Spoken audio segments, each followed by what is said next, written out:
चलिए तो गाइस फिर से हम आ गए हैं आपके साथ वापस। टाइप्स ऑफ अरिथमेटिकल मीन की हम लोगों ने जस्ट प्रीवियस पार्ट में जाने से पहले एक छोटी सी बात की थी, उसी के बाद हम थोड़ी सी और डिटेल में कर लेते हैं। तो अरिथमेटिकल मीन को अगर हम बात करें तो इसको हम सिंपल तरीके से कैलकुलेट कर सकते हैं और दूसरा वेटेड भी देकर कर सकते हैं। सर इसको एक एग्जाम्पल के थ्रू समझाओ। जैसे मैं कहता हूँ किसी स्टूडेंट के मार्क्स है 10, 15, 20। ये मैंने तीन ही स्टूडेंट्स के डेटा लिया, मुझे सिंपल एवरेज निकालना है, तो मुझे क्या करना पड़ेगा? सिंपली तीनों को ऐड और divided by total number of observation. अगर मैं तीनों की सम कर दूं तो इसकी सम होती है 45 एंड 45 डिवाइडेड बाय 3 कर दूं तो मेरा सिंपल एवरेज कितना आ गया? 15।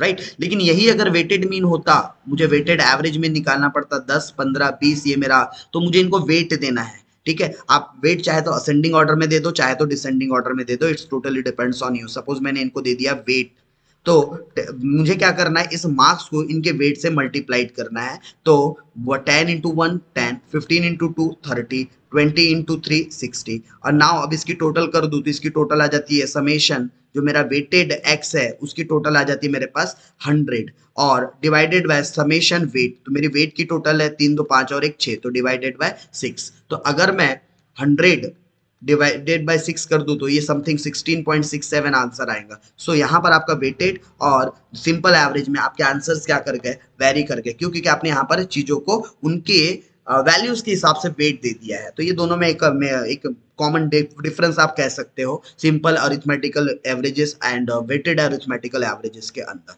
चलिए आगे बात करते हैं हम लोग, और आगे मेथड्स की बात करते हैं, जिसके ऊपर तो भाई हमने भर भर के क्वेश्चंस की प्रैक्टिस करना है।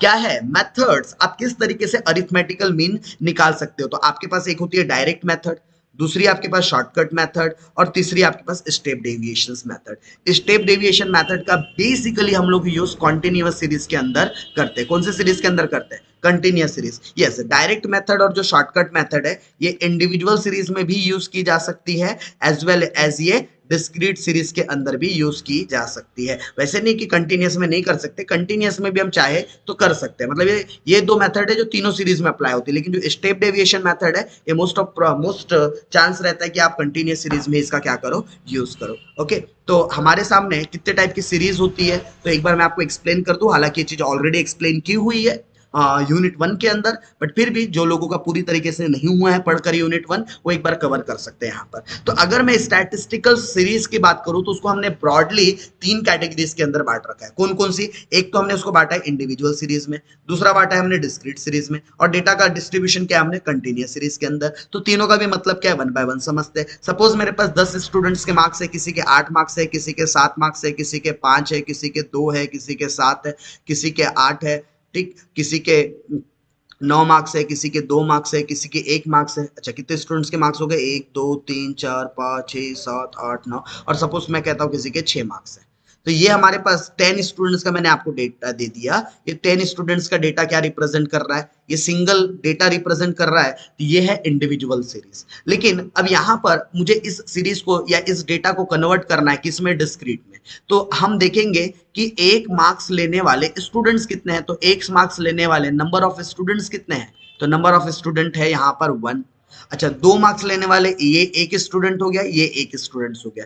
तो हम लोग ना डेटा को थोड़ा सा शॉर्ट करने की कोशिश करेंगे। कंसाइज जो रिपीटेटिव आइटम्स है उसके लिए फ्रीक्वेंसी इसका कॉन्सेप्ट यूज करेंगे हम लोग। राइट जैसे यहाँ पर 2 मार्क्स लेने वाले 2 स्टूडेंट्स है, तो मार्क्स में मैं 2 ही लिखूंगा, लेकिन उसके सामने नंबर ऑफ स्टूडेंट्स कितने बता दूंगा? 2। मतलब 2 मार्क्स लेने वाले 2 स्टूडेंट्स है, 2 मार्क्स लेने वाले 2 स्टूडेंट्स है, इस तरीके से। अच्छा, फिर उसके अलावा जैसे मेरे पास आ रहा है 8 मार्क्स, तो 8 मार्क्स लेने वाले कितने स्टूडेंट्स से? मैं कहता हूँ 8 मार्क्स लेने वाले यहाँ पर 1 2 स्टूडेंट्स है। ओके, फिर उसके बाद 7 मार्क्स लेने वाले 1 2, 7 मार्क्स लेने वाले भी कितने स्टूडेंट्स है? 2। फिर 7 के बाद 5 मार्क्स लेने वाले कितने स्टूडेंट्स है? तो हम कहते हैं 5 मार्क्स लेने वाले 1 स्टूडेंट्स है। उसके बाद 9 मार्क्स लेने वाले 1 स्टूडेंट्स है, एंड 6 मार्क्स लेने वाले 1 स्टूडेंट है। एंड जब आप ये नंबर ऑफ स्टूडेंट्स के अगर सम करोगे तो आपको टोटल नंबर ऑफ स्टूडेंट्स मिल जाएंगे 10। तो ये कैसा डेटा बन गया आपका? डिस्क्रीट सीरीज, जहां पर आपने जो वैल्यूज है उसके जो रिपीटेटिव वैल्यूज है उसको in the form of frequencies आपने शो कर दिया। एंड द कंटिन्यूअस सीरीज की बात करूं, किसकी? कंटिन्यूअस सीरीज की। तो कंटिन्यूअस में हमें ग्रुप दे देंगे। जैसे मैं कहता हूं कि जीरो से लेकर 5 मार्क्स तक स्कोर करने वाले स्टूडेंट्स कितने हैं, और 5 से 10 मार्क्स तक स्कोर करने वाले स्टूडेंट्स कितने हैं। तो जैसे कि एक इस कैटेगरी के अंदर आ जाएगा, 2 भी इस कैटेगरी के अंदर आ जाएगा। वैसे 1 मार्क स्कोर करने वाला एक ही स्टूडेंट था, 2 मार्क स्कोर करने वाले 2 स्टूडेंट थे, वैसे 5, अच्छा 5 को यहाँ कंसिडर करे या ना करे, अगर डेटा इस तरीके से है तो मैं आगे सिखाऊंगा, इसको एक्सक्लूसिव सीरीज बोलते हैं। तो एक्सक्लूसिव सीरीज में ये 5 यहाँ पर एक्सक्लूड करके यहाँ इंक्लूड किया जाएगा। तो मेरे पास एक और दो ही ऐसे स्टूडेंट थे जिन्होंने अप टू 5 स्कोर किया, एंड 5 to 10 के बीच में स्कोर करने वाले ये 5 वाले एक स्टूडेंट्स हो गए, उसके बाद 6 वाले भी एक स्टूडेंट्स हो गए, 7 स्कोर करने वाले 2 स्टूडेंट्स हो गए, 8 स्कोर करने वाले 2 स्टूडेंट्स हो गए, और 9 स्कोर करने वाले एक स्टूडेंट्स हो गए। अगर मैं काउंटिंग करूं तो टोटल 3 स्टूडेंट्स यहाँ हो गए और टोटल 7 स्टूडेंट्स यहाँ हो गए। हालांकि टैली बार ऐसे नहीं बनाया जाता, टैली बार कैसे बनाया जाता है 1 2 3 4, और जब 5 होता है तो आप उसको जस्ट क्रॉस कर देते ताकि काउंटिंग करना आसान हो जाए। जैसे कि यहाँ 1 2 3 4 के बाद मैंने क्या कर देना चाहिए था, काउंट्स को कैंसल्स, और उसके बाद 2 और आए थे। तो इस तरीके से आपको टैली बार बनाना रहता है। मैंने बहुत डिटेल्स में यार बात की इन सारी चीजों के ऊपर यूनिट नंबर 1 के अंदर। तो आप एक बार अगर ये बेसिक चीजें, मैं बहुत ज्यादा इन डेप्थ तो अभी नहीं जा पाऊंगा क्योंकि अगर इस चीज के डेप्थ में चली गया तो मेरा कहीं ना कहीं आगे जो सिस्टम है पढ़ाने का ये रुक जाएगा। इसलिए आप एक बार यूनिट 1 के वीडियोस पहले देख लीजिए अगर आपको बहुत ज्यादा बेसिक्स चीजें नहीं पता है तो। अच्छा, जैसे मैंने इंडिविजुअल की बात की, अभी तो मैंने आपके सामने एक रैंडम डेटा दे दिया जो में अरेंज नहीं है, तो हमको इंडिविजुअल डेटा को आइदर असेंडिंग ऑर्डर में या फिर डिसेंडिंग में अरेंज करना पड़ता है। आइदर असेंडिंग में कर लो या डिसेंडिंग में कर लो। होप आपको असेंडिंग और डिसेंडिंग समझ में आते हैं।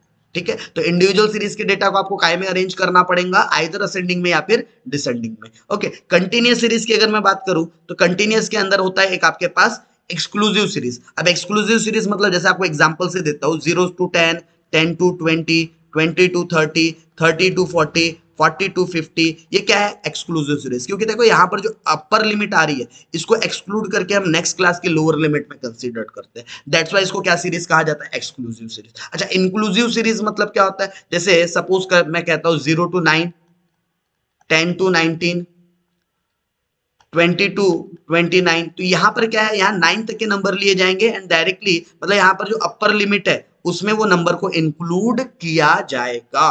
तो इसलिए इसको क्या बोलते हैं हम लोग, इंक्लूसिव सीरीज। अच्छा, ओपन एंडेड के अंदर हम लोग दो तरीके की सीरीज पढ़ते हैं, एक लेस देन एंड एक मोर देन। तो यहाँ पर हमारी फ्रीक्वेंसीज कहीं ना कहीं क्यूमुलेटिव होती है। हालांकि यहाँ पर अलग से क्यूमुलेटिव फ्रीक्वेंसीज वाली चीजें भी दी है तो चलो अपन यहाँ कवर कर सकते हैं उसको। एक लेस देन वाली सीरीज होती है, एक मोर देन वाली सीरीज होती है, जहां पर आपको फ्रीक्वेंसीज को क्या करना पड़ता है, क्यूमुलेटिव करना पड़ता है। क्यूमुलेटिव फ्रीक्वेंसीज मतलब कि वो एड ऑन हो के चीजें आती है। अच्छा, ओपन एंडेड सीरीज जहां पर आप अनइक्वल विड्थ वाली चीजें पढ़ते हो, जहां पर कोई आपके पास लोअर और fix limit, lower and upper limit क्या नहीं होती, एक प्रॉपर इंटरवल में नहीं होती, तो ये कहीं ना कहीं अनइक्वल इंटरवल्स वाली सीरीज होती है। And mid value frequency series मतलब जहां पर आपके पास जो डेटा है वो एक कंटिन्यूअस फॉर्म में ना देते हुए मिड वैल्यू में दे देगा। से जैसे मैं कहता हूँ 5, 15, 25, ये किसी ना किसी वैल्यूज का क्या है, मिड वैल्यूज है। तो ये कैसे निकलता है, ये सारी बातें मैंने यूनिट 1 के अंदर डिस्कस करके रखी है क्योंकि उसके ऊपर इन डिटेल हम लोगों ने बात करके रखी है। चलिए, सो हम आगे बात करेंगे और अब नाउ हम अपने कैलकुलेशंस पार्ट की तरफ चलते हैं। हमने पिछले 2-3 पार्ट्स में थ्योरेटिकल बात की है इस यूनिट से, इस टॉपिक से रिलेटेड। नाउ अब टाइम है हमारे पास इसके न्यूमेरिकल कैलकुलेशंस करने का, तो हम लोग क्विकली नेक्स्ट पार्ट में स्टार्ट कर देंगे क्या पढ़ना, अरिथमेटिकल मीन के न्यूमेरिकल क्वेश्चंस को पढ़ना। तब तक के लिए टाटा, बाय बाय।